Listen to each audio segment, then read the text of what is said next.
السلام عليكم البنات، كي دايرين؟ لاباس عليكم؟ كنتمنى تكونوا اون فورم. نتوما كتشاهدوا هذا الفيديو اليوم، رجعت لكم بواحد لا فيديو نتمنى انها تعجبكم وتاخذوا منها افكار.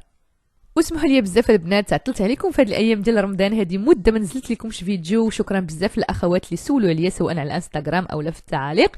المهم البنات الحمد لله انا راني بخير وعلى خير، غير وكان البنات راه ما كانش عندي الوقت نهائيا، واخا جالسه في الدار كاين بزاف ما يدار. رمضان راكم عارفين، الله يعطينا بركته كيف ما كنقولوا. الحمد لله، يعني شويه ديال الكوزينه وشويه ديال الصلاه وشويه ديال القران، فما كنتش كنلقى فريمون الوقت بزاف. والوقت اللي كنبغي نلقاه هكا خاوي كنرتاح فيه شويه البنات، باش يلا نقدر عاوتاني نغدا ان شاء الله نوض ونشوف شنو غادي ندير وشنو غادي نوجد. وهذا الفيديو هذا راني سجلتها لكم تقريبا هذه بضعه ايام، وكل نهار كنقول اليوم غنحطها غدا غنحطها، والله ما لقيت لها الوقت البنات. حتى كتاب اليوم عاد قدرت انني نسجلها لكم، فكنتمنى انها تعجبكم وتاخذوا منها افكار. كما كتلاحظوا البنات، اول حاجه غادي نقوم بها هذا النهار هو غادي ندير شويه ديال البطبوط الصغير هكا في الاله. وضعت فيها الدقيق ديالي، درت جوج زلايف كبار ديال الدقيق ديال الفينو، وضفت واحد الزلافه ديال دقيق الفورس او الدقيق الابيض. هنا عندي واحد الكاس ديال الماء، دوبت فيه واحد المعلقه ديال الخميره سريعه الذوبان، نخليها كتفاعل بضع ثواني الوقت اللي غادي نحضر فيه العناصر الاخرى. صافي غادي نضيف شويه ديال الملحه، وغادي ندير واحد النقيطه ديال زيت الزيتون البنات، تقريبا واحد المعلقه اولا معلقه ونص ديال زيت الزيتون، لانك تعطيه هكا واحد كيجي لين وكيجيكم سهل انكم تخدموه من بعد بالمدلك. وصافي غادي نضيف الماء الكافي ونخليها هكايا العجينه ديالي تدور على خاطرها، ونخليها من بعد تخمر. يعني انا بغيت نديرها هي الاولى باش نخليها تخمر على خاطرها البنات. والبطبوط كما تعرفوا، كل ما خليتوها كيخمر على خاطرو ووجدتو على قبل، كل ما كتكون النتيجه ديالو احسن.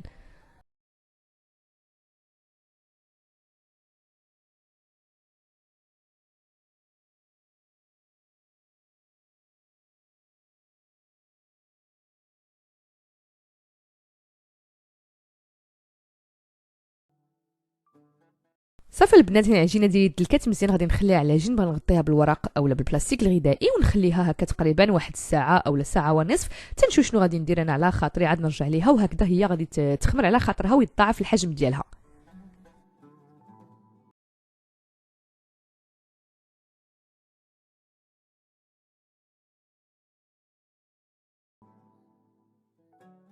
واليوم ان شاء الله البنات غادي نحضر معكم واحد لي كيش بلي زيبينار كيجيو رائعين جدا ولذاذ وصحيين.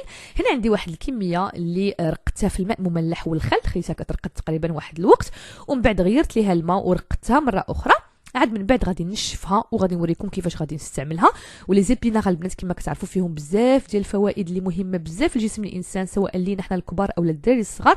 نحاولوا ما امكن ان ندخلهم لدارنا ولو غير مره في 15 يوم، لما لا مره في الاسبوع. انا صراحه مؤخرا وليت كندخلهم بزاف لان فريمون زوينين، ويمكن لكم طيبوهم بواحد الطرق اللي هكا مختلفه. ما يعني الدراري الصغار ما ينقيوهم حتى شي حاجه، يعني ما كيعرفوش اصلا شنو كاين في هذاك الحشوه اولا شنو كاين في هذاك الكيش. المهم هنا كما لاحظتم بعد ما غسلتهم وضعتهم في واحد الكاسرول، وغادي نسلقهم واحد نص سلقه، يعني ما نسلقوهمش بزاف البنات باش يبقاو فيهم الفوائد ديالهم. غنديرهم فوق نار متوسطه واحد نصف سلقه، من بعد غادي نشفهم وغادي نقطعهم ونوريكم كيفاش غادي نضيفهم للحشوه ديالي. وبالنسبه للحشوه ديال الكيش، انا اليوم ان شاء الله غادي نحضرهم بلي زيبينار وبالنقانق ديال الدجاج. وبالنسبه للبنات لي سوسيس اللي عندي كما قلت لكم ديال الهبره ديال الدجاج، وهما كناخذهم عند واحد الجزار، يعني اللي كياخذ لكم الهبره او الصدر ديال الدجاج وكيطحنها حداكم وكيعمرهم لكم، يعني كتعرفوا فريمون شنو كاين فيهم في الداخل. وانا دائما البنات كنقطعهم ملي كيكونوا مجمدين، يعني كنديرهم في المجمد. ملي كنبغي نقطعهم هكا الى قطع كيجيوني ساهلين ملي كيكونوا مجمدين. قطعوهم كيف ما بغيتو وعلى الشكل اللي بغيتو، حسن ما يكونوا هكا رطبين لانهم تيبداو يتفتحوا. صافي هنا البنات غادي نقطعهم هكا الى دوائر، ومن بعد غادي نبدا نوجد المقلاة ديالي اللي غنوضع فيها الحشوه.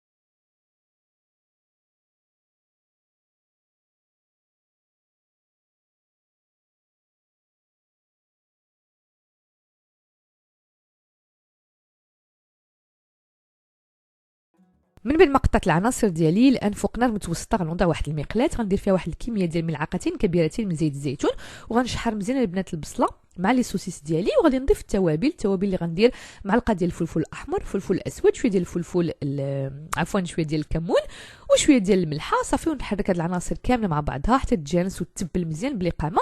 غنضيف شويه ديال القزبر ومعدنوس وصافي نطفي عليها ونخليها تبرد، عاد نبدا نحضر لي كيش.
صافي البنات الحشوه ديالي هي طابت، واحد الريحه زوينه بزاف ديال البصله. المهم هنا راه قربت تبرد تقريبا.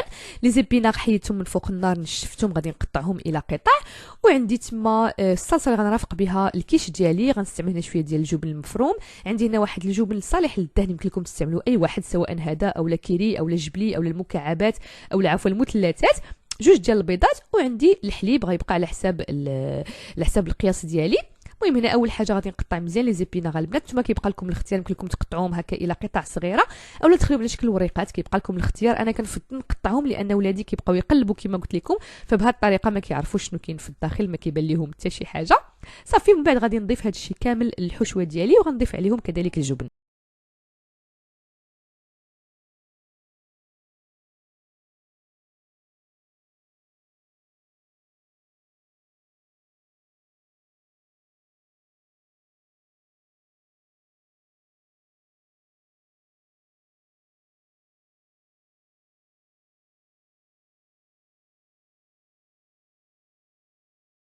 حضر لاباغي اللي غادي نعمر بها الكيش ديالي، غادي ناخذ جوج ديال البيضات غنوضعهم في واحد الزلافه، وغنطربهم مزيان البنات مع شويه ديال الجبن وكاس ديال الحليب تقريبا.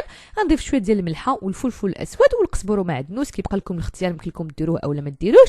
نطرب هاد العناصر مزيان مع بعضها، وصافي غادي نبدا نعمر لي كيش ديالي بشويه ديال الحشوه، ونضيف عليهم الصلصه وصافي الجبن في اخر مرحله، وندخلهم الفران.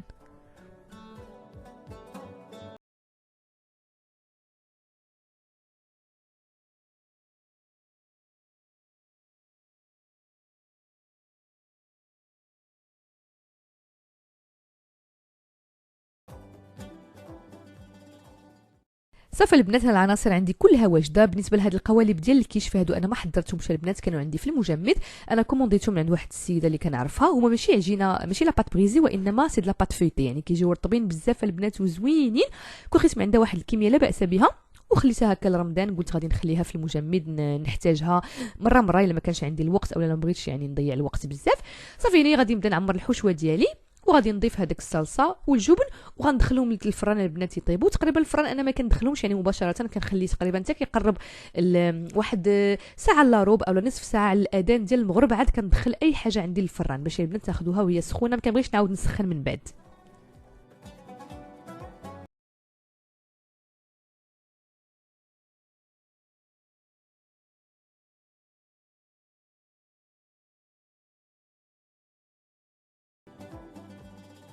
لي كيش ديالي البنات هما واجدين كما لاحظتوا. في اخر مرحله ضفت واحد شويه ديال الجبن المفروم هكذا من فوق باش نعطيهم واحد الشكل، كيعطي كذلك واحد المنظر زوين، واحد المذاق كذلك لذيذ من بعد ما كيذوب في الفران. وصافي غادي نخليهم على جنب حتى نبغيو هكا نفطروا، عاد ندخلهم يطيبوا على خاطرهم. وغنمشي مباشره باش نحضر واحد الطويجين هكا سريع. كما قلت لكم البنات انا شحال هذه في الفيديوهات القديمه ديال رمضان السنه الماضيه، فانا دائما كندير فطور وعشاء في نفس الوقت، يعني ما كنديرش الفطور بوحدو والعشاء بوحدو، كنوضع كل شيء فوق المائده. وبالنسبه للسحور البنات كناخذوا فقط شي حاجه هكا حلوه وخفيفه في السحور، وكنحطوا كلشي في الفطور. صافي هنا غادي نحضر واحد الطويجين ديال الصلصه ديال الطماطم والكفته اولا اللحم المفروم. هنا عندي واحد الحبه ديال الطماطم من بعد ما حكيتها، غنضيف عليها واحد الحبات ديال البرو قطعته هكا الى قطع كما لاحظتوا هكا الى دوائر، كيعطي واحد البنه واحد النسمه رائعه جدا لبنات الاطباق ديالكم. البرو كيبقى صحي، كنصحكم دائما انكم تضيفوه، كيعطي واحد البنه زوينه بزاف. ومن بعد غادي نوضع مباشره التوابل ديالي. غادي ندير واحد الوريقه ديال سيدنا موسى تعطي واحد البنه زوينه البنات مع الصلصه ديال الطماطم. وبالنسبه للتوابل شويه ديال الفلفل الاحمر، فلفل اسود، شويه ديال الكمون، زيت الزيتون والملح على حسب الذوق والاختيار. وصافي نحرك هاد العناصر كامله مع بعضها ونخليها هكا كتنسجم وتتبل. عاد غادي نوضع مباشره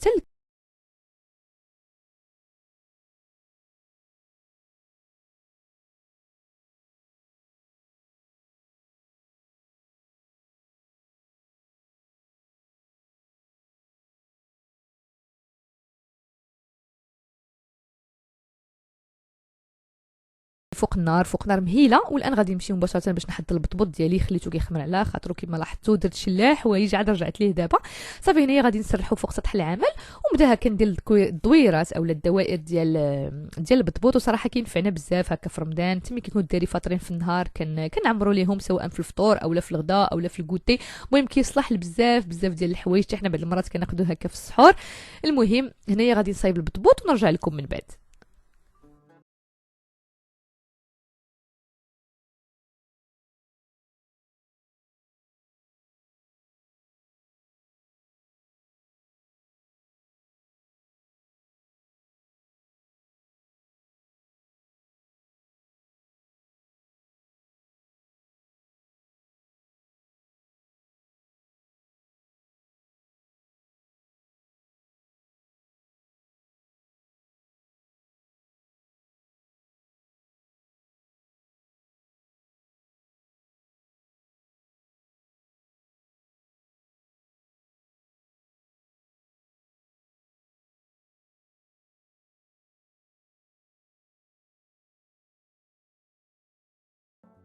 من بعد البنات ما شكلت الدوائر ديال البطبوط غنوضعها في واحد المنديل اللي نقي وغادي نغطيها ونخليها تخمر مره اخرى تقريبا غير واحد 20 دقيقه الى 25 دقيقه.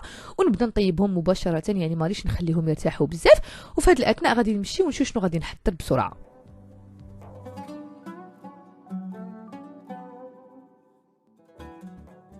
هنا البنات غادي نمشي نحيد كاع داكشي اللي كنحط فوق الطبله، يعني كنحاول ما امكن نحيدو على اتساع. داكشي اللي كنرفقوا به هكا الفطور ديالنا كل نهار، يعني لو كوتيديان داكشي اللي كيتحط كل نهار كنحيدو. الكيسان كذلك، الاطباق، الزلايف، كاع هادشي البنات كنوضعوه في الطبله يعني قبل الوقت على اتساع، باش في اخر لحظه اولا في اخر مرحله ما بقاش نجري. كنبغي نخص داك الوقت الاخر غير العصير، كنت باغا نطحن هكا العصير باش يبقى هكا طري، اولا الا بغيت مثلا ندير شي حاجه في الفران. فهاد الشيء كامل البنات كنحيدو على اتساع وكنوضعوه في الطبله، كنغطيه بواحد المنديل وصافي كنحيدو عليا من الطريق.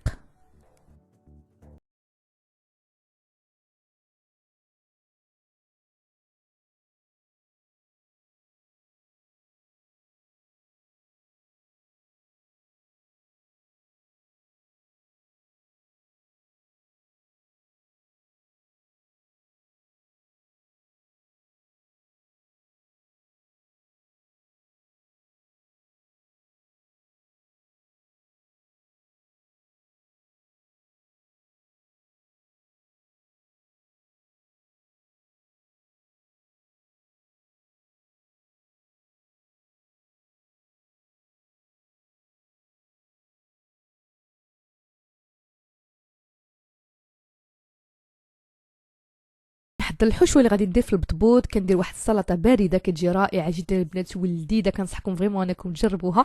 فيها غير الخضره البنات وهكا صحيه. المهم انا عندي شويه ديال الخس، عندي شويه ديال الخيزو اولا الجزر محكوك، شويه ديال الزيتون مقطع الى قطع، طماطم سوريز، وغادي ندير شويه ديال الطون. وصافي البنات شويه ديال الملحه وشويه ديال الابزار والحامض. كتجي فريمون رائعه البنات ولذيذه وفريمون كتكل، يعني انا ولادي كيبغيوها بزاف بزاف. كتبقى واحد الوصفه سريعه ما كتبقاوش تفكروا بزاف شنو غديروا. اللي عندكم في الثلاجه قطعوه هكايا وخلطوه كيجي زوين بزاف.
غادي نبدا نطيب البطبوط ديالي. صافي تقريبا راه ما بقاش الوقت بزاف، كندير هادشي الاخراني هو اللي كان يعني هو اخر حاجه غادي ندير، وغادي نحضر في اخر مرحله العصير اللي غادي نوريكم.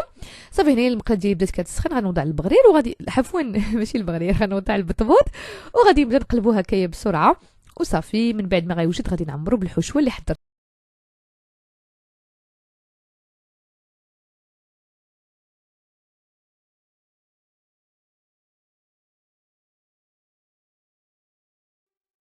اما بالنسبه للعصير اللي غنقدم اليوم، غيكون واحد العصير اللي سهل ولكن لذيذ بزاف البنات. غناخذ 2 حبات ديال الموز اللي طايبين شويه، عندي تقريبا واحد 6 الى 7 ديال الحبات ديال التمر، شويه ديال الكركاع والحليب. كيجي البنات رائع جدا ولذيذ، ما كنضيفش ليه السكر نهائيا، يعني كنكتفي فقط بديك الحلاوه الطبيعيه ديال الموز وديال التمر، وكيجي فريمون زوين بزاف البنات. وداك البنه ديال الكركاع كذلك تعطي واحد اللذه خاصه. صافي هذا هو العصير اللي غادي نقدم اليوم. غادي نطحنو بالطحان الكهربائي. صافي وغادي نبدا نحضر البنات المائده ديالي. الفران راني سخنته ودخلت ليه الكيش، وصافي غادي نعمر البطبوط مباشره. والطاجين ديالي راه هو كذلك طاب، وغادي نبدا نحط الان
وكتكون البنات هذه المائده ديال الافطار اللي حضرت معكم اليوم، واحد المائده بسيطه بمكونات بسيطه ولكن لذيذه وصحيه. كنتمنى انها تكون نالت الاعجاب ديالكم وخيتو منها هكا افكار بالنسبه للموائد القادمه ديالكم.